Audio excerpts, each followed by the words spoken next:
56-year-old Fahmida Lengs was born and bred in this neighborhood called Woodstock, but more than 10 years ago she was evicted and left homeless after she could no longer afford to live here. After several court challenges, she was left homeless until a group of activists came together and occupied this unused building. Now, several years later, Fahmida, her 3 children and 4 grandchildren call this former doctor's room home. I was attending this hospital as a child. My mom had a surgery or 2 done here many years ago. Never in my wildest dreams have I even thought that I would stay here one day.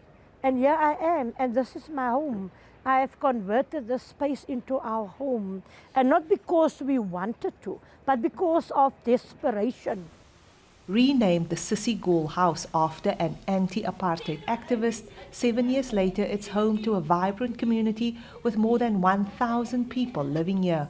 Fahmida and her neighbors have set up different community structures, including a community garden to help feed people and a safety and security group.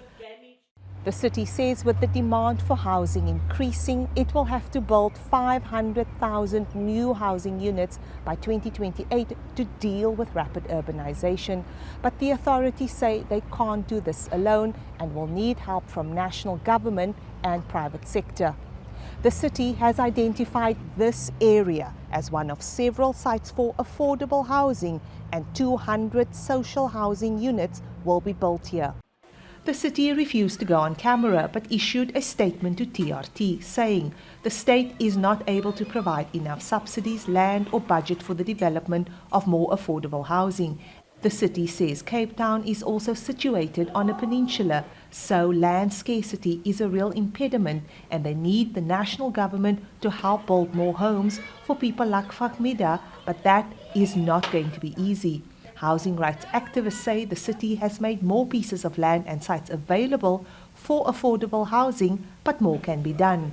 We have seen some increase in investment, but unfortunately, ultimately, that hasn't really translated into more affordable homes on the ground.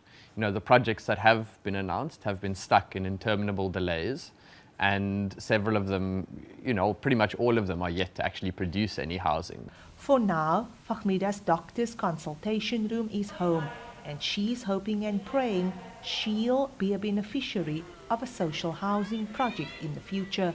Crystal Alderson, Africa Matters, Cape Town.